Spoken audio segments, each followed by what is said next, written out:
আসসালামু আলাইকুম সম্মানিত ভিউয়ার্স। এটা হচ্ছে গাজীপুর সিটি কর্পোরেশনের ১৯ নং ওয়ার্ড দক্ষিণ শালনা মৌজা। এটা হচ্ছে প্রিন্টিং ফ্যাক্টরি। ওই পাশে আরও একটি বড় ফ্যাক্টরি আছে, প্রিন্টিং ফ্যাক্টরি। এই যে প্রিন্টিং ফ্যাক্টরি হচ্ছে এই পাশে, ঠিক তার অপোজিটে এই যে একটি জমি। এখানে জমির পরিমাণ হচ্ছে ৯.৫ কাঠা, ৯.৫ কাঠা জমি, মৌজা দক্ষিণ শালনা। জমির ধরন হচ্ছে বাইত, জমির ধরন হচ্ছে বাইত। এই ৩০ ফিট রাস্তার পাশে দেখতে পাচ্ছেন একটি দৃষ্টিনন্দন মসজিদ। এই মসজিদের কাছে, এই যে মসজিদের কাছে এই জমিটা, এই যে এদিকে কলকারখানা বা ফ্যাক্টরি করার জন্য এই পাশের জমিটা নেওয়া।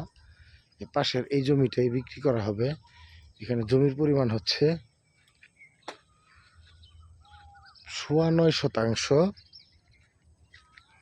বা ১৫.৫%, ৯.৫ কাঠা, ১৫.৫%।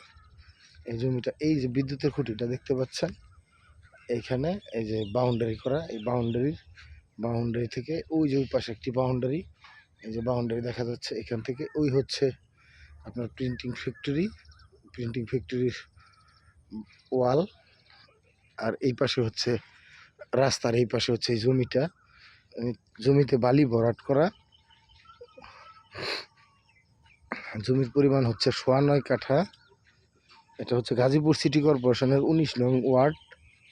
এই যে দেখতে পাচ্ছেন জমির পশ্চিম পাশ দিয়ে, জমির পাশ দিয়ে আরও একটি ১২ ফুট রাস্তা দেওয়া আছে। জমির পিছনে আরও প্লট আছে, এই জন্য আপনার এই প্লটটা ২টা রাস্তা ব্যবহার করতে পারবে। এই যে জমি, আর এইখানে হচ্ছে জমিটা, আর এই পাশে হচ্ছে আরও একটি ১০ ফিট রাস্তা, আর সামনের রাস্তাটা হচ্ছে ৩০ ফিট ঢালাই রাস্তা। এই জমিটা যদি কেউ নিতে চান তাহলে যোগাযোগ করবেন। এটার একদম পড়বে ১০ লাখ টাকা কাঠা। আমি আপনাদেরকে দামের ব্যাপারটা উল্লেখ করে দিচ্ছি, অনেক ভিডিওতে দেই না, এটা দিয়ে দিলাম কারণ মালিক এটা বলে দিয়েছে আমাকে। একদম ১০ লাখ টাকা কাঠা হলে উনি এখানে বিক্রি করবে। এখানে জমির পরিমাণ হচ্ছে ৯.৫ কাঠা। যদি কেউ নিতে আগ্রহী থাকেন, ভিডিও ডেসক্রিপশনে মোবাইল নাম্বার দেওয়া থাকবে, আপনারা যোগাযোগ করে চলে আসবেন। ইনশাল্লাহ আমি আপনাদের সরাসরি মালিকের সাথে করিয়ে দেব। এটা মালিক এইখানকারই আপনার এই স্থানীয়, যে তারা পর্চায় মালিক থেকে একজনের কাছে বিক্রি করছিল, ওনার কাছ থেকে আবার পুনরায় ওনারা কিনে আনছে। এখানে কাগজপত্র একদম সম্পূর্ণ সেট করা আছে। যদি কেউ দেখতে চান আপনারা সরজমিনে জমি দেখে কাগজও দেখতে পারবেন। এই হচ্ছে জমিটা। এখানে জমির পরিমাণ হচ্ছে ৯.৫ কাঠা বা ১৫.৫%। ধন্যবাদ সবাইকে পাশে থাকার জন্য। আসসালামু আলাইকুম।